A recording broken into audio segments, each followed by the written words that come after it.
Magandang araw sa ating lahat, mga kaprangkahan. We will have what we call yung ating matatawag na prangkahan diskusyon kung saan medyo itatakil natin yung mga napag-usapan, itong mga nakaraan na segments. And well, parang recap or personal opinion, comments na namin ito. At sana hindi naman kami mag-aaway o hindi magkapagkakaintindihan ng aking partner dito. Pero di naman siguro, wala naman sa amin pikon eh. Anyway, partner Ronald, kumusta ka na? Good day. Ito, nalimutan ko yung favorite shirt ko. Oo nga, naka-white ka dapat. Green, Oo. di ba? You're green, I'm red. Oo. Actually, nag-leave nga ako today dahil nga may mga meeting yung ibang mga media. Kaya yun. Pero maganda itong bagong segment na to, itong yung malikot na pag-iisip ng ating kasama rito sa office. Prangkahan diskusyon. Anyway, sige, so to get the ball rolling, ano ba unang pinag-usapan natin? Nagkasundo naman tayo, no? Na walang nangyaring abuso ng kapulisan.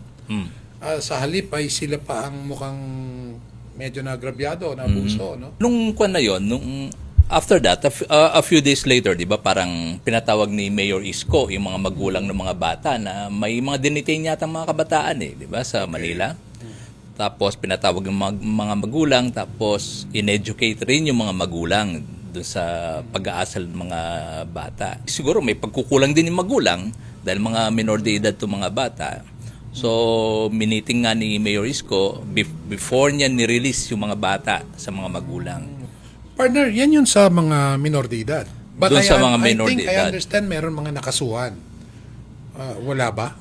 Parang meron hindi silang ako aware, eh. parang meron silang pinaghahanap noon na parang sinasabing yun yung nag-instigate o nag-convince sa mga bata to join yung kaguluhan, parang ganon. Sana sa mga darating na panahon kung magrarally, wag naman sana magulo, partner, di ba? Sana maayos. I think it's more effective to deliver their message sa mga kapulisan, ipaliwanag nila, mag-loudspeaker sila, iparating nila, bugbugin nila sa kakapandinig ng kanilang mga katwiran, and, well, tatingin ko mas epektibo yon.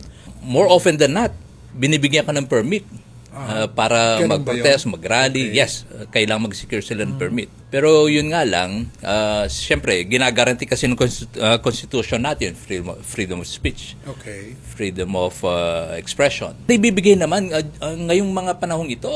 But this time, well, sana nga, in fact, I read a column recently sa pahayagan na kung saan ako involved itong Tarlac Weekender.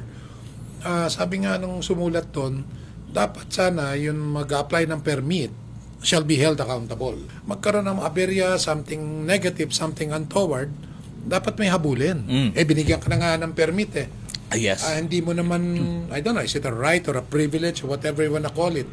The point is, sa isang demokrasya na pagbigyan ka, lahat naman ng mga freedom natin, alam natin na may accountabilities.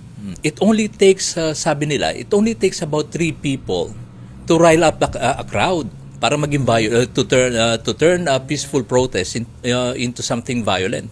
Initin, sulsulan. Oo, Diretso only ka. 3. Only 3 people. That's why back then, kung minsan yung mga nagpo-protest sa mismo, chine-check pa yung mga ID, yung mga nandoon, lalo na yung hindi nila kahanay, at baka kasi may nag-join lang doon at to instigate. Yes, to infiltrate. Yeah. So, chine-check kung talaga sa media ka, may ID ka.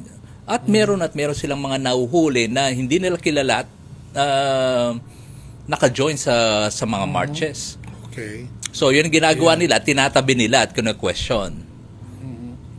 Yeah, maganda yun. Anyway, moving on. Ecozone. Yung guest natin nun, si Mr. Reagan, di ba? Mr. Reagan, yeah. Mr. Reagan. It's medyo kasi sa akin kasi it's something new. Yeah. It's something new. But I believe that it can what they call that boost a local economy, provide jobs, and pero malaki-laki yung mga hiningi kasi di ba, yung land area 15 to 25 hectares.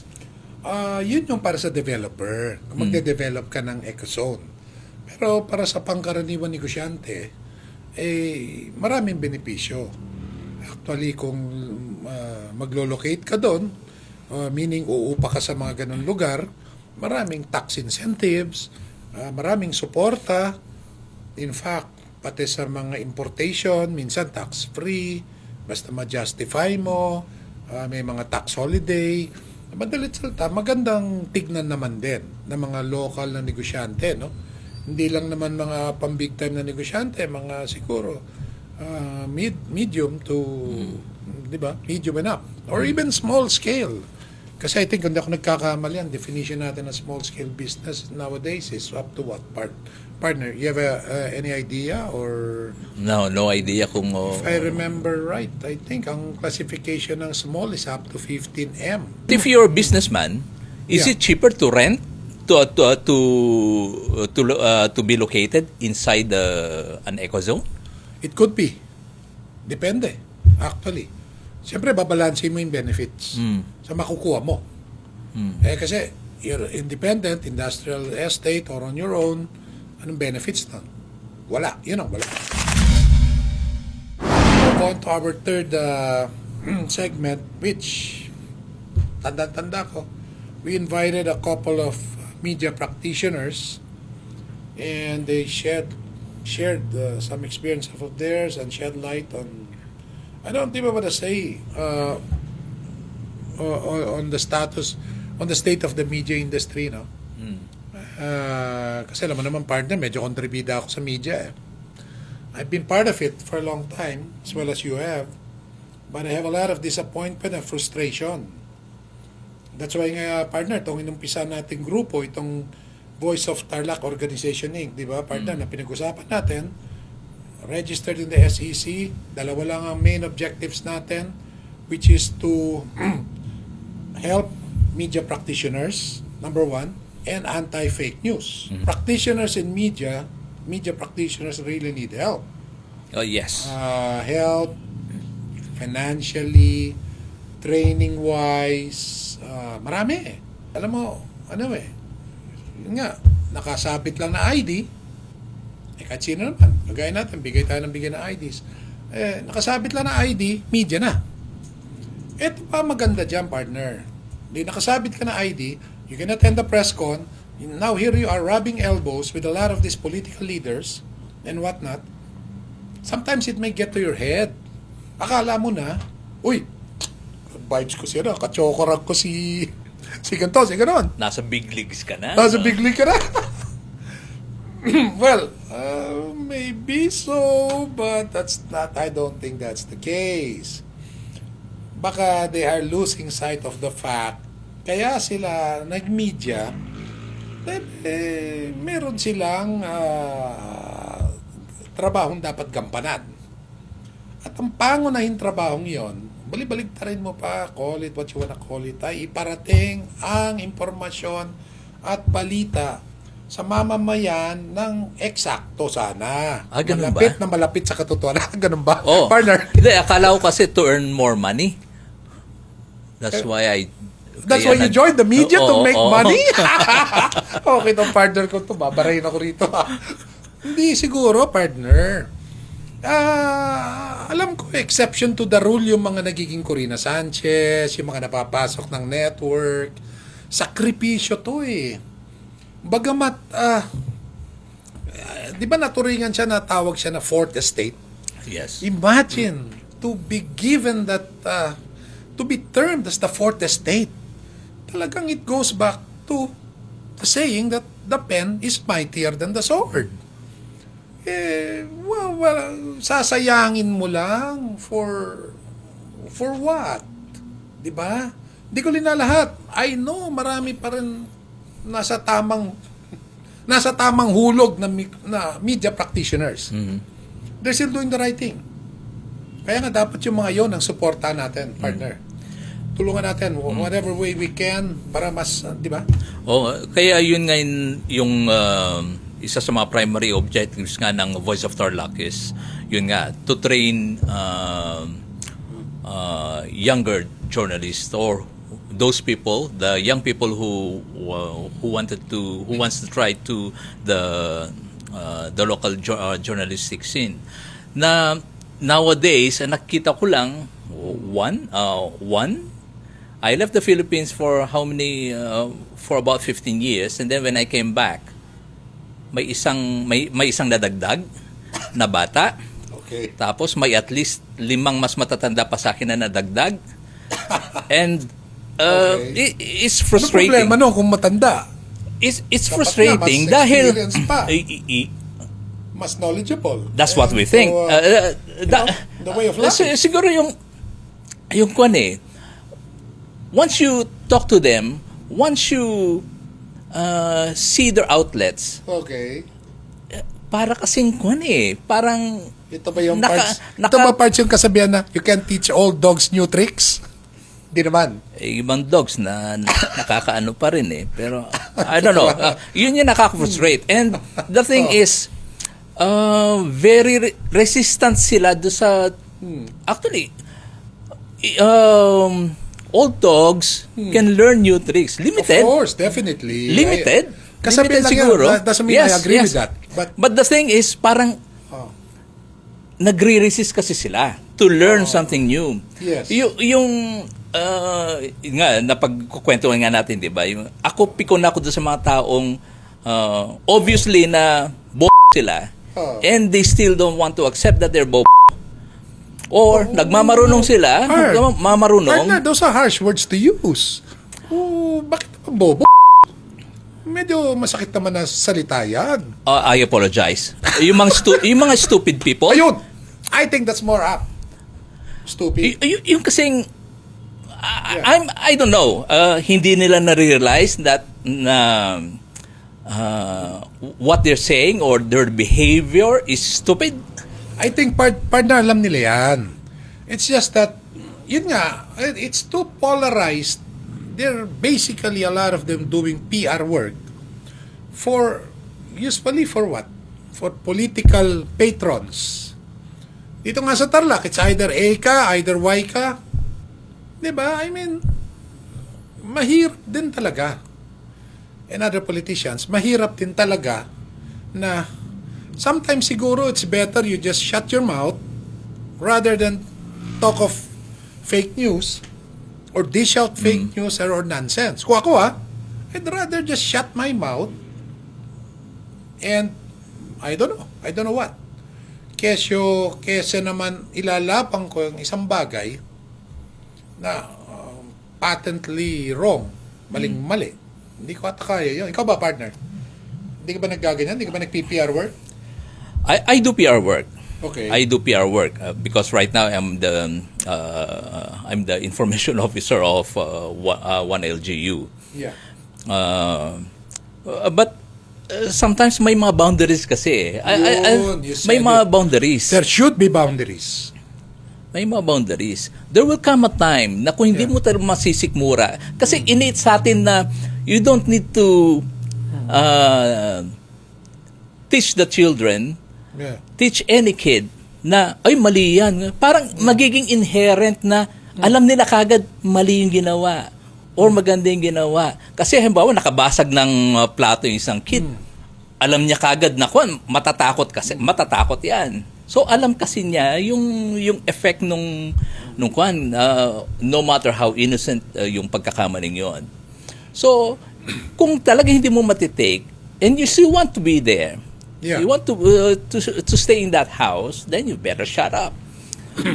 Huwag kang magmamalinis. Kasi partner, actually, hindi naman, who are we, no? It's not for us to say or to determine if one is qualified to be part of the industry. Kaya lang, siguro self-examination na lang. Ako, member, halimbawa, not me, I'm not referring to myself, mga kaprangkahan, but kung papasok ako sa media, kung magme-member ako ng media, siguro gagawin ko na lang, kikilos naman ako na medyo kagalang-galang. Iwasan ng kasinungalingan, iwasan ng pagbabalita o pagsasagawa ng mga bagay na taliwas at alam natin maling-mali. Di ba? Unless nagkamali, pwede naman tayo magkamali. But if magkamali tayo, then we can always correct it, rectify it, or ask for an apology. Pero yun talaga, blatant, marami. Marami. Ito pa masakit. Thinking nila tama yun. You know, the fundamentals lamang naman. So, it's these members of media na gano'n are the ones na ito ang mga badegs eh. Sumisira sa industriya ng media. That's why, partner, I'm optimistic with the young. Malaking bagay at seryoso itong ating responsibilidad. Yes, that is true. As members of media. Hindi ito basta-basta. But with Voice of Tarlac, everybody's welcome, Ay, diba? yes. Yun part ng usapan natin. Walang political rito. Welcome lahat. In fact, members of media, practitioners, even non-members. We will have two types, partner, di ba? Meron tayong membership for media practitioners and non-practitioners. Welcome rin ba yung mga stupid? Of course. Welcome Okay. lahat. We will not discriminate. Kasi, well, ikaw naman ang gumamit ng term na yun. I just agreed with you. Hindi naman tayo. Hindi naman ako nagsabi ng stupid. What I'm saying, hindi stupid yung tao. Yung sinasabi niya stupid, sounds stupid. Yung paano siya nagbe-behave in public, it's stupid. Hindi ba yung tao na rin yun? I'm not Are you saying not that. responsible for your actions and your behavior? Partner, siguro yung advocacy rin natin. Third advocacy. Okay ka ba? Are you willing? Expose natin yung mga medyas na gumagawang kalokohan. Are you with me on that? Yes. Really? Yes. Oh, baka ma-ostracize ka. Are you willing? Mapasama? Mapasama because of? Kabaro, ika nga. Ayun ang term eh. Kasamaan, kabaro, tataluin natin. Kaya mo ba yun? I think so, yes. Anyway. Nag-isip muna eh. Nag-isip muna. Kasi ano kayang gagawin sa akin ni Kwan kung sakali ganito?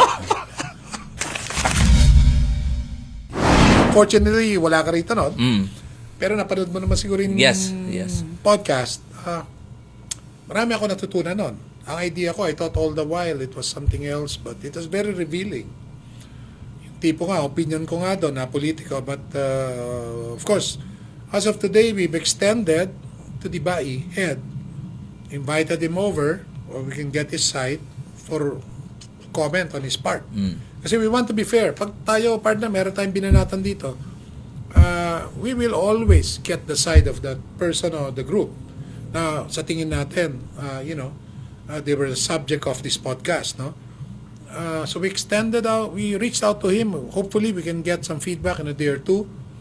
And, yun nga, it was really revealing yung nakalulungkot, actually, for a better term, nakalulungkot yung situation ng ASF na may bakuna na abroad, other countries, kaya lang, well, Bureau of Animal Industry, hindi mo na ako magko-comment. At this point, kantayin ko yung feedback sa inyo, yung reaction ninyo, kung, bakit gano'n ang ginagawa ninyo. Yeah, hopefully napanood nila yung episode na yung parts, no?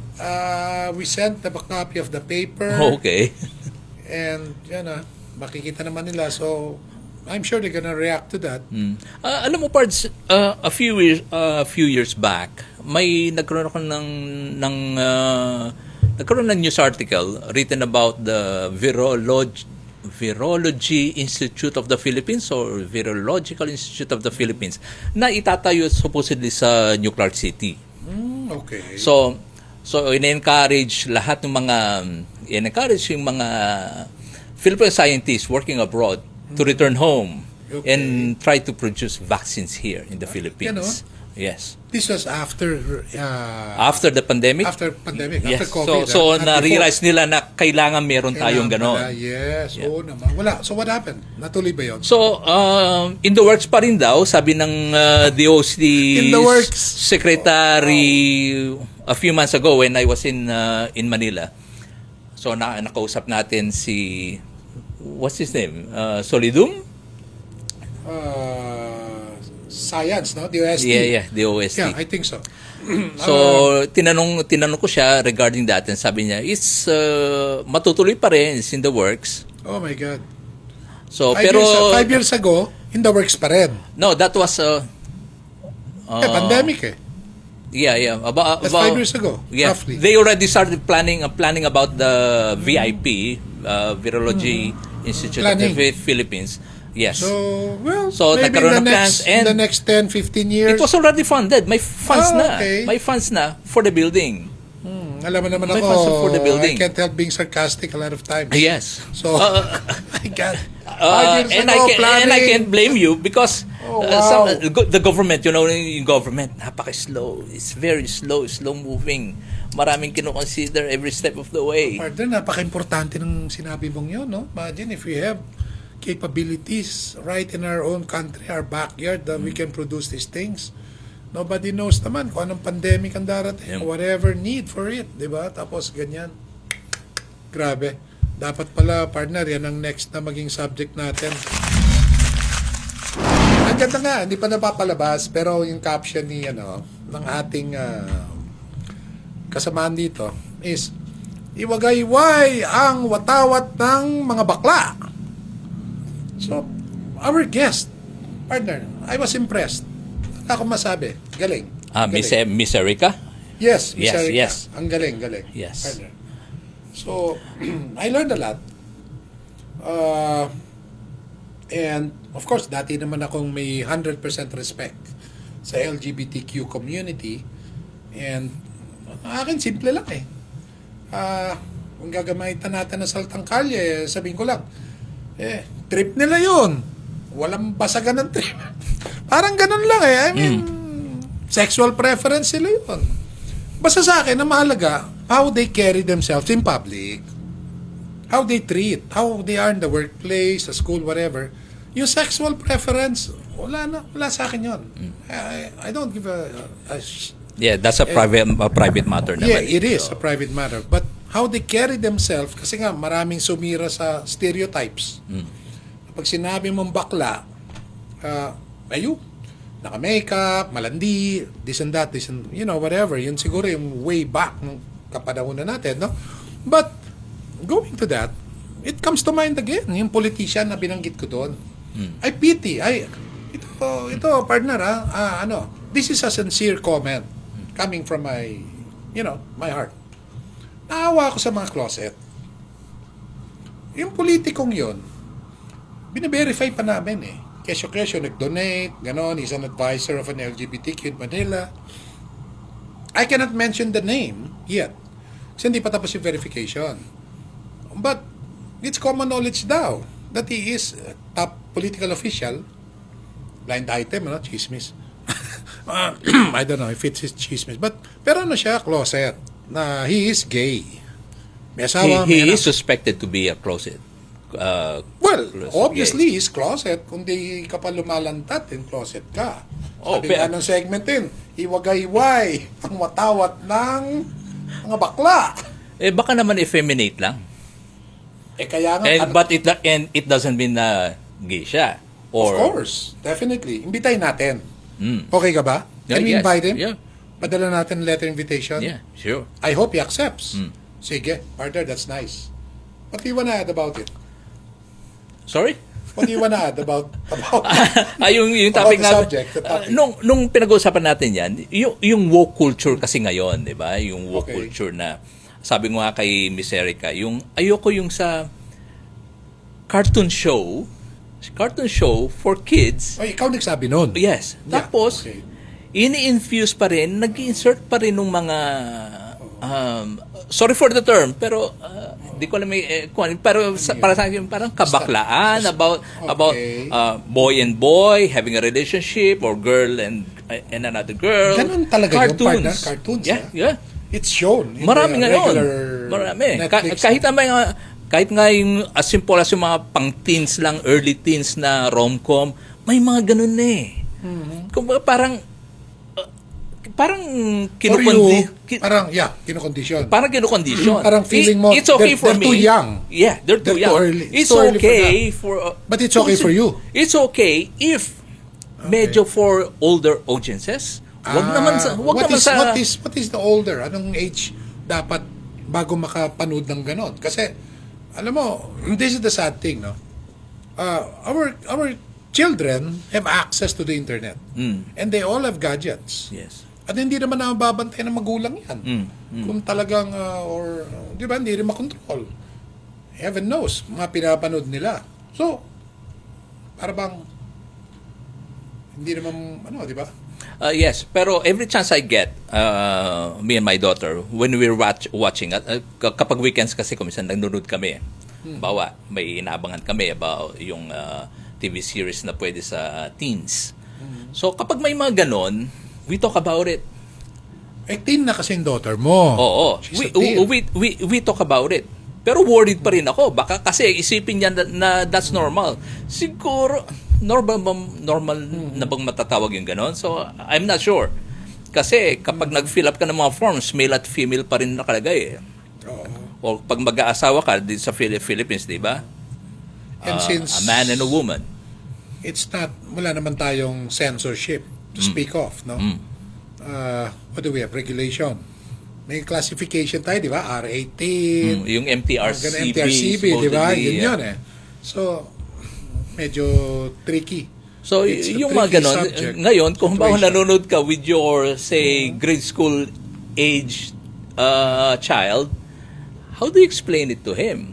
Tapos sa school, or halimbawa, baka may Sunday school or Bible school na sinasabi, ganito dapat. So, magkakaroon ng confusion. Or at that age, parang Yeah. hindi dapat eh. Maganda yung partner, yun na-point out mo niyan. Pasensya na, I am not aware of these things kasi siguro, anak ko naman di nanonood ng ganyan. Ako, hindi rin ako nanonood ng cartoons. Ikaw, nakikita mo siguro, nanonood ka ng cartoons. Yes. Yeah, so, maganda yung mga kaprangkahan. Sana, give us feedback. Anong palagay nyo? Maganda yung punto ni partner Ronald na dapat magkaroon ng some kind of regulation. That's your idea, partner, di ba? Yes. Some kind of regulation sa mga telecast na ganon. Especially since it's cartoons. Well, yeah, And sana. I'm not sure Partner. parts if yung MTRCB natin, 'di ba, yung sila yung nagre-regulate, supposedly nagre-regulate sa ganyan. About Netflix ba kasama 'yon sa regulations nila or the local movie industry lang? I really have no idea, partner. But anyway, So, yun, maraming salamat po sa inyong panonood sa aming prangkahan. And sana walang mapipikon. oo naman. Pikontalo, sabi nga nila. Anyway, mga kaprangkahan, we'll see you very soon. We will have more guests. Iniimbita natin sila. Sana mapagbigyan tayo. Meron kayong gustong i-take up na topic, subject, o maimbitahan. Ipaalam nyo lang po sa atin. At isang magandang araw muli.